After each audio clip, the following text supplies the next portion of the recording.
Louvado seja o nosso Senhor Jesus Cristo.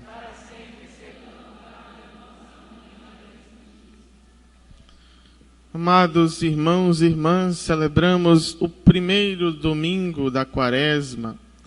E a Quaresma é este tempo que, desde a catequese, nós aprendemos, um tempo de penitência, de conversão, tempo de preparação para a Páscoa. Todos esses sentidos estão no que nós celebramos na Quaresma. Mas um sentido mais profundo deste tempo quaresmal, nós ouvíamos na segunda leitura da quarta-feira de cinzas, onde éramos convidados a nos reconciliar com Deus. A Quaresma é então um tempo de reconciliação com Deus, um tempo de olharmos para dentro de nós e vermos as situações, os momentos em que nós estamos agindo como inimigos de Deus. O pecado tem esta grande missão, nos fazer inimigos de Deus, nos fazer ir para longe de Deus. Por isso, o tempo quaresmal nos recorda o apelo do Senhor, que pelo profeta convida-nos a voltar. Volta ao Senhor. E este tempo, então, é um tempo da gente refletir sobre nossas atitudes, nosso comportamento, nosso compromisso com Deus, com o próximo, e ver aonde estamos falhando, aonde estamos errando, e buscarmos esta reconciliação com Deus. Hoje nós vemos a tentação de Jesus. Este episódio que nos apresenta essas três tentações de Jesus. E a tentação para nós, o que ela representa? Quem nos tenta? Deus pode tentar o homem, sim ou não? Deus pode nos tentar? No Pai Nosso nós rezamos, no penúltimo pedido, livrai-nos, não nos deixeis cair em tentação, mas livrai-nos do mal. Então, a tentação é própria do diabo. Deus não tenta o homem. Porque a finalidade da tentação é nos fazer pecar. Esse é o objetivo da tentação. Diferente do que Deus pode nos propor, nos permitir como provação. E a diferença entre a tentação e a provação é justamente que a tentação nos faz pecar, a tentação nos leva a ferir a Deus e a provação nos leva a manifestar a nossa fé e a nossa confiança em Deus. Um exemplo muito simples. Vamos dizer que alguém passe por uma privação na sua vida material, esteja passando necessidade, não esteja tendo o alimento necessário dentro da sua casa, e aquela pessoa pode ver aquela dificuldade, aquela provação naquele momento, e dizer: Senhor, está difícil, mas eu confio em Ti. E você esteja passando por uma situação complicada na sua vida, e você diga: Senhor, eu creio que Tu és a providência. Eu não vou desanimar, não vou desistir, não vou murmurar, porque eu confio no Senhor, embora neste momento eu esteja passando por essa situação, por essa provação. Diferente de quem possa passar uma dificuldade na vida, que possa ter essa privação do alimento dentro da casa, e aí vai dizer: vou no mercado e vou roubar 1 quilo de feijão. Vou naquele ônibus e vou assaltar, porque eu estou precisando de dinheiro. Então a tentação nos conduz ao que é mal. Então, para a tentação, nós fugimos. Da provação, nós experimentamos. E Jesus hoje é tentado pelo diabo. Nessas tentações de Jesus, que também são as nossas tentações, a tentação do ser, do ter, do poder, E Jesus vai vencer as tentações e nos dá pistas para também nós vencê-las. A primeira coisa para vencer a tentação, veja que Jesus rebateu todas as tentações pela Escritura. A Escritura diz, não só de pão vive o homem. A Escritura diz, não tentarás o Senhor teu Deus. A Escritura diz, adorarás somente o Senhor teu Deus. Então a palavra de Deus é a grande força para nós vencermos as tentações. Mas não basta apenas conhecer a palavra, saber decorar dos versículos, porque o diabo também sabe disso. E o diabo usa da própria palavra para tentar Jesus. Em uma das tentações, ele vai dizer, mas a Escritura diz que Deus ordenará os teus anjos para te guardarem, então lança-te daí abaixo. Então não basta apenas conhecer, é preciso viver, praticar esta palavra. Não sermos meros ouvintes, mas cumpridores da palavra de Deus. E vemos que muitas vezes a tentação pode vir revestida de uma sacralidade, de uma religiosidade. A tentação pode vir por aqueles que falam em nome de Deus. Ou melhor, que falam de Deus, mas não em nome de Deus.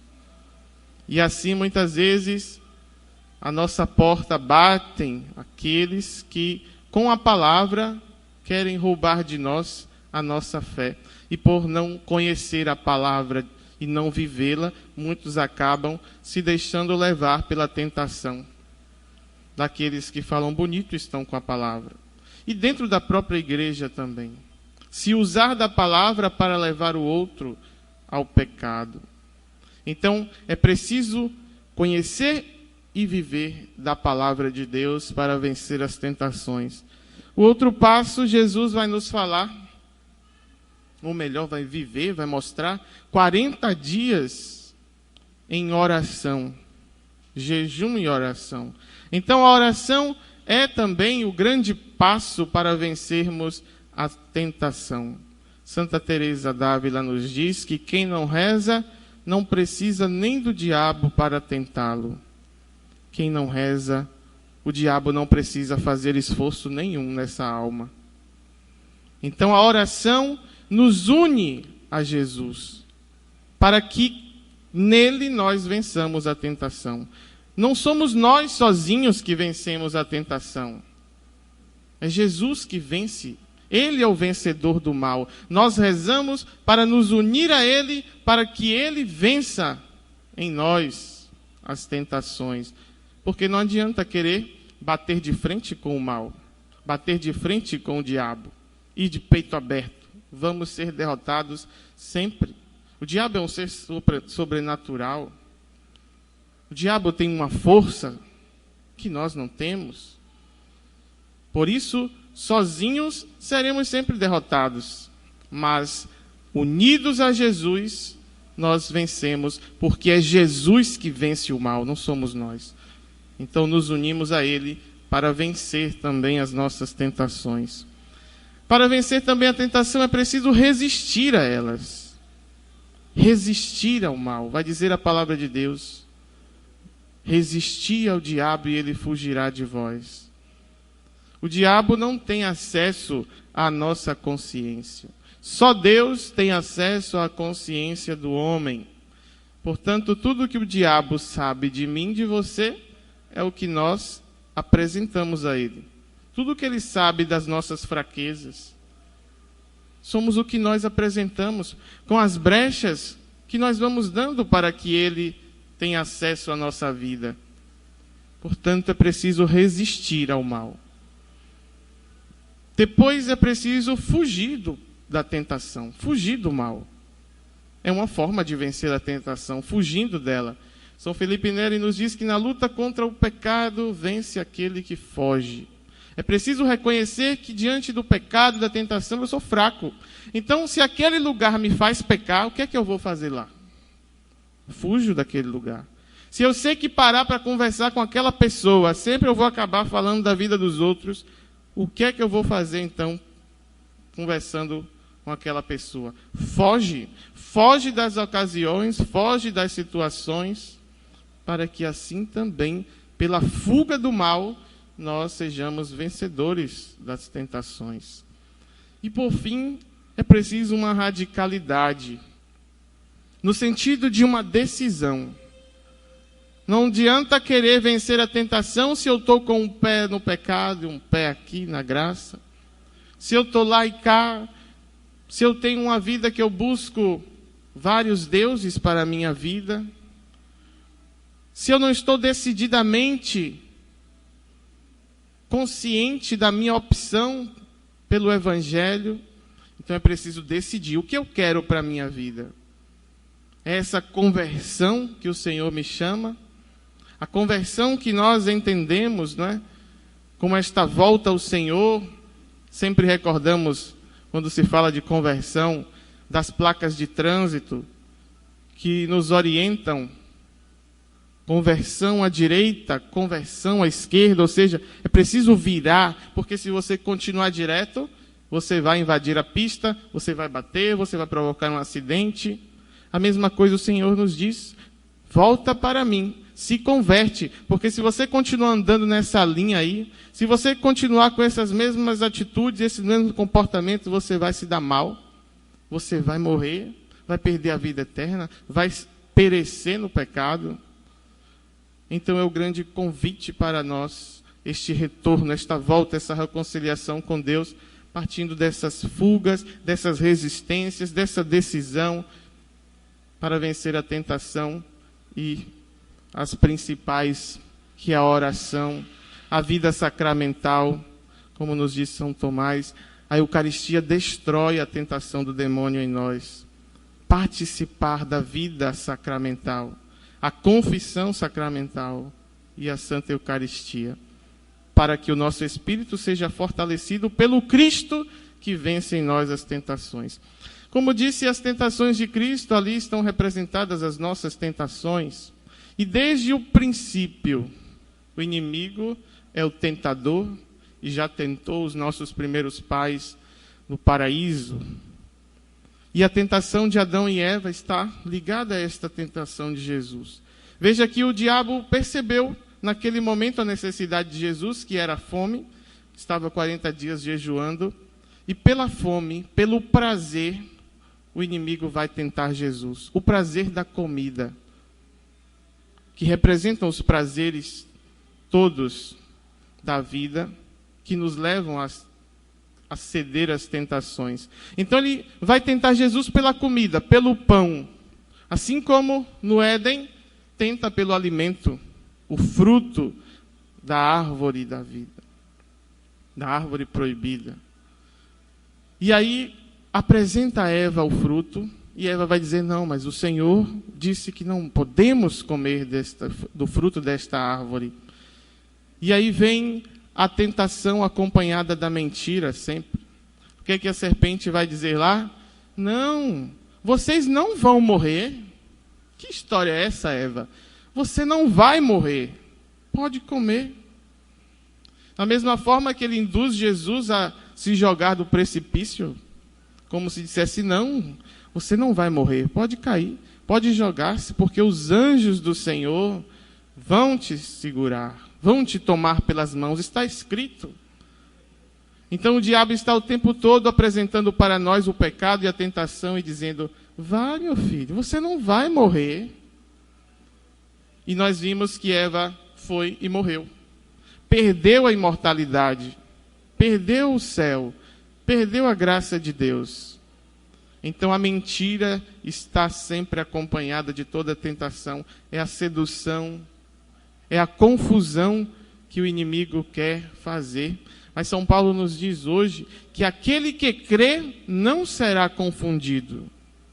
O inimigo quer nos cegar. E por isso precisamos rezar e pedir a Deus a visão espiritual das coisas. Às vezes vamos levando a vida como se o diabo nem existisse, ou como se tudo fosse bom, como se tudo fosse normal, e perdemos essa visão espiritual. E aí pronto. É só isso que ele quer, que a gente não acredite nele. Que a gente não tenha a clareza das suas seduções, das suas tentações, das suas mentiras. Por isso, quem crê não será confundido. E aí seguem as tentações.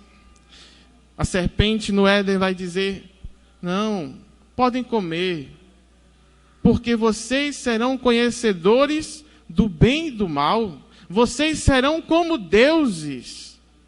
Apresentando então um poder absoluto para eles.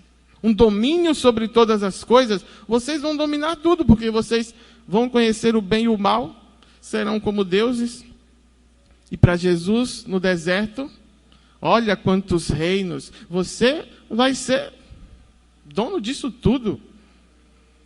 O poder de ilusão que o inimigo quer apresentar para nós. Então é preciso resistir ao mal, rezar, unir-se a Jesus e pedir a Ele essa clareza da visão espiritual para não sermos confundidos nas mentiras do mal. E o que é que está por trás de tudo isso? A adoração que Ele quer. Pedindo a Jesus que lhe adore. O pecado é sempre uma adoração ao demônio, porque estamos rejeitando a Deus. O pecado é uma negação direta da nossa alma a Deus. E dizemos não a Deus, e sim ao mal. É a obediência a Ele que Ele busca. Eva, tome, me obedeça. Jesus, faça isso, me obedeça. E diz a cada um de nós também. A quem nós estamos sendo obedientes? Ao tentador ou ao Senhor? E o objetivo do inimigo não é vencer Jesus. O diabo já sabe que ele é derrotado. Ele já tem consciência do seu destino eterno. Ele não quer vencer Jesus. O que ele quer é que nós sejamos derrotados com ele. A luta dele para vencer Jesus já não existe mais. Já sabe a sua condenação e que não tem força sobre Jesus. Mas quer que nós, as criaturas de Deus, feitos à imagem e semelhança de Deus, pereçamos com Ele no seu destino eterno. E nós vamos fazer o quê? Vamos ficar de braços cruzados, vendo o diabo investindo para destruir a sua família? Vamos ficar de braços cruzados, vendo o diabo querendo roubar o céu de nós, com as seduções, as tentações? E vamos ficar esperando o mal chegar, bater a nossa porta? Vamos estar contribuindo com ele?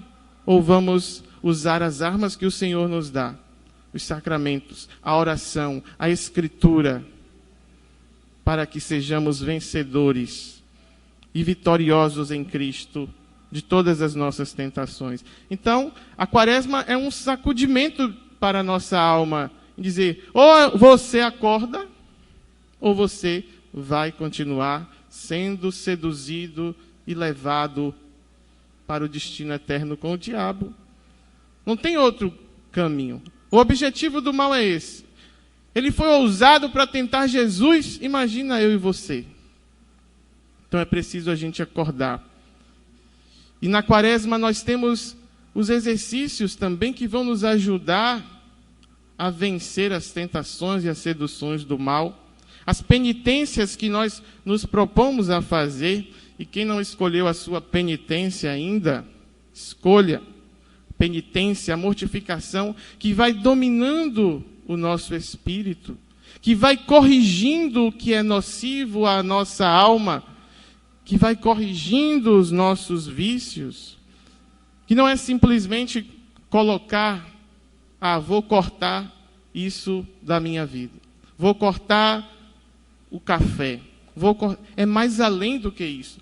Nessa penitência de cortar aquilo que me custa, eu estou mostrando para mim, para a minha alma, para o meu espírito, o meu desejo, o meu propósito de corrigir tantas outras coisas em mim. E se eu consigo uma coisa, eu posso ir conseguindo outra. E não é simplesmente cortar, fazer o jejum, a penitência. Deve fazer também a oração, porque o jejum sem oração é uma dieta. Então eu preciso estar em oração. penitência, oração, caridade. O jejum, a oração e a caridade são os pilares da quaresma e que nós devemos nos esforçar para praticar, para dominar o que é mal, para corrigir os vícios em nós. E os vícios são as portas para a tentação, são as portas para a ação do mal em nós. O vício, na sua origem, no latim, significa uma falha, um defeito. Então, quais os defeitos da nossa alma? Quais as falhas da nossa vida hoje? Para que possamos corrigi-la e assim vencer em nós aquilo que nos rouba o céu, aquilo que nos afasta de Deus. Esses dias ouvi uma pessoa falando de um amigo no estado terminal, com câncer, morrendo por conta do cigarro, que fumou muito e deu câncer. E a pessoa, nos últimos momentos da sua vida, dizia: eu tenho consciência de que eu fui um bom pai. Tenho consciência de que eu tive a melhor família. Tenho consciência de que tive a melhor casa, o melhor emprego, que fiz o melhor pela minha família. Mas também eu tenho consciência de que eu antecipei a minha morte. Pelo vício do cigarro que ele foi cultivando, ele antecipou a morte. Não era talvez o momento de morrer, mas o vício antecipou a sua morte. Assim também para a nossa alma, os vícios, os pecados que nós vamos guardando, vão antecipando a nossa morte eterna. Vão matando em nosso coração a caridade, o amor de Deus, o esforço para sermos melhores, porque o vício vai nos acomodando a continuarmos mal e fazendo o mal. Então é preciso dar um ponto final naquilo que é nocivo, daquilo que é perigoso, que coloca a nossa salvação em risco. E assim vamos vendo tantos vícios que cada um sabe os seus. Viciados na mentira, gente que não consegue nem contar uma coisa simples, que já mente. Viciados em roubar, em pegar o que é dos outros. Viciados em fofocar, cada um com os seus vícios. E os vícios mais comuns, que destrói não só a alma, mas o corpo também, do cigarro, da bebida. O que é que essas indústrias de cigarro e de cerveja e de álcool olha para você e diz: bebam, fumem, se viciem, percam o controle sobre a sua vontade, porque eu preciso ficar rico. Os donos das cervejarias olham para vocês e dizem: bebam, percam o domínio sobre o poder de escolher ou não, porque o vício tira de nós a capacidade de nós escolhermos, de sermos livres, e vamos enriquecendo os outros. É a mesma coisa que o diabo faz. Pequem, ofendam a Deus, continuem nessa vida desagradável a Deus, porque eu preciso disso para que leve a sua alma para o destino eterno comigo. Eu preciso do seu pecado para continuar ofendendo a Deus, porque eu não consigo ofender a Deus diretamente, eu ofendo através de você. Imagem e semelhança dele, mas que escolhe fazer a minha vontade. É isso que o diabo faz conosco. Então, que a penitência, os exercícios da quaresma, a Eucaristia, confissão, nos façam dominar em nós e vencer, pela graça de Deus, aquilo que quer destruir a nossa vida, a nossa alma, e assim venceremos todas as tentações. E ao chegar ao final desta quaresma, o que vamos dizer? O que vamos olhar para trás e dizer: vou celebrar a Páscoa, a passagem da morte para a vida. Mas se eu continuar na morte, o que é que eu vou celebrar? Se eu não melhorei, se eu não fui capaz de perdoar, se eu não fui capaz de me solidarizar com o outro, se eu continuo com os mesmos erros de sempre, se eu não mudei nada, se eu não corrigi a minha vida, eu não tenho o que celebrar na Páscoa. Então, peçamos a Nossa Senhora, aquela que é vencedora também, que esmaga a cabeça da serpente, que ela esteja presente nas nossas atividades quaresmais, para que com Nossa Senhora nós possamos agradar a Deus, servir a Deus e não ofendê-lo. Que o coração da Virgem Maria seja um refúgio para nós estarmos, porque lá nós não ofendemos a Deus, porque é um coração que nos ensina a amar a Deus, a amar o seu Filho Jesus. E assim, vivendo bem esta quaresma, possamos chegar na celebração da Páscoa, celebrando a vida nova que aconteceu dentro de mim, pela ressurreição de Jesus, e nos esforçando a cada dia para, com Cristo, sermos vitoriosos, porque é Ele que vence a tentação, é Ele que vence o mal, e unido a Ele, nós somos sempre vitoriosos. Louvado seja o nosso Senhor Jesus Cristo.